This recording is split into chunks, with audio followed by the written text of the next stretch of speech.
안녕하세요. 미국에서 사장한 남자 류사남입니다.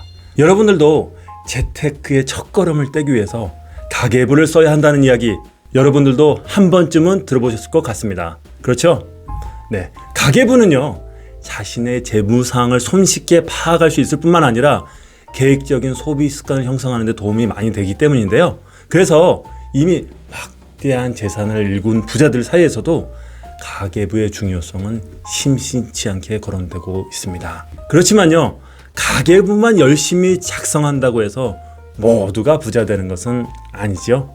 네, 오늘은요, KB 하나은행과 함께 여러분들이 궁금해하는 부자들의 가계부, 즉 부자들의 가계부는 우리가 모르는 특별한 비법이 있는지에 대해서 한번 알아보도록 하겠습니다.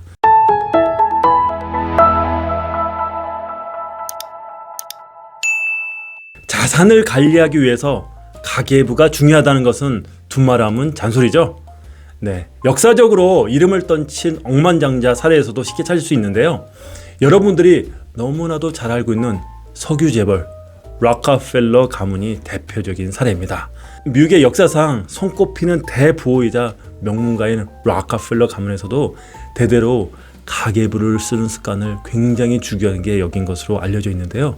특히 존 록펠러 같은 경우에는요, 10대 시절부터 회계장부 A라는 이름을 붙여 가계부를 작성해 왔고요. 훗날 자녀들에게도 가계부를 성실히 쓰라는 가르침을 아끼지 않았습니다. 록펠러 2세 동안 이런 아버지의 영향을 받아서 자녀들에게 일주일 단위로 용돈을 주고 용돈 기입장을 작성하도록 하였습니다.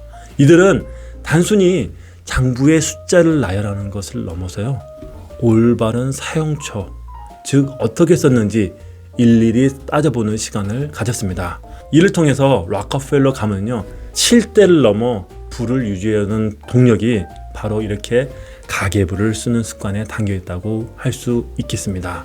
자, 그렇다면요, 매일 수입과 지출을 가계부에 꼼꼼히 기록하는 것만으로 부자가 되는 왕도를 걷고 있다고 말할 수 있을까요?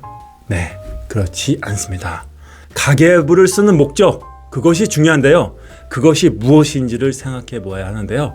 가계부를 작성하는 최종 목적은요, 자신의 수입과 지출, 그리고 자산과 부채가 어떤 형태로 흘러가고 있는지 파악하는 데 있습니다.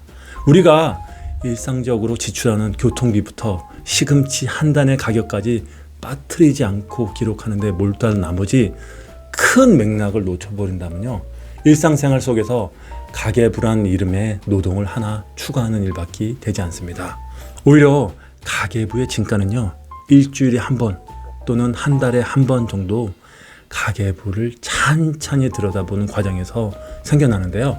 자신의 지출 내역을 유형별로 분류해보고 소비 우선순위를 나름대로 매겨보는 경험을 통해서 돈의 흐름을 읽을 수 있는 시각이 형성되게 됩니다.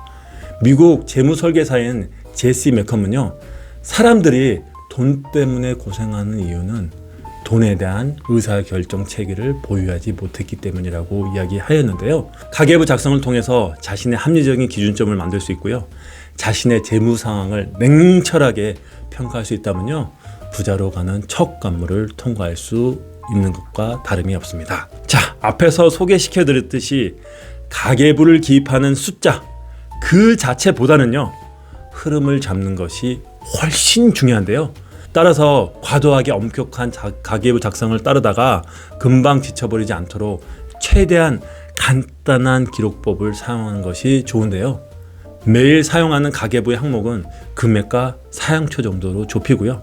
지출 유형을 구분할 때도요, 꼭 필요한 소비, 불필요한 소비, 투자, 이렇게 세 가지 유형으로만 분류해 보는 것을 추천드립니다. 한 달 동안 쓸데없는 지출이 얼마나 많았고 투자액이 얼마나 모았는지만 점검해 봐도 앞으로 여러분들의 소비 생활 패턴이 크게 바뀔 수 있습니다.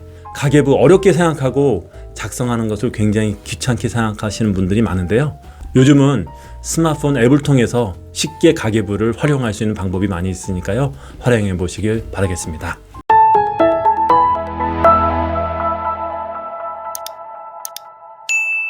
네, 오늘은요, 부자들은 가계부를 어떻게 쓸까라는 주제로 알아보았습니다.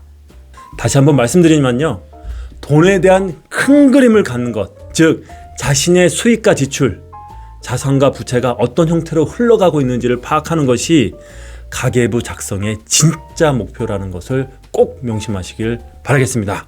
자, 오늘 내용은 여기까지고요. 여러분 오늘 내용이 도움이 되셨다면 구독과 좋아요, 알람 설정 부탁드리겠고요. 여러분들도 꼭 가계부 작성하셔서 여러분들의 부의 창출, 사업 성공의 기틀을 마련해 보시길 진심으로 바라겠습니다. You can do it. Have a great day.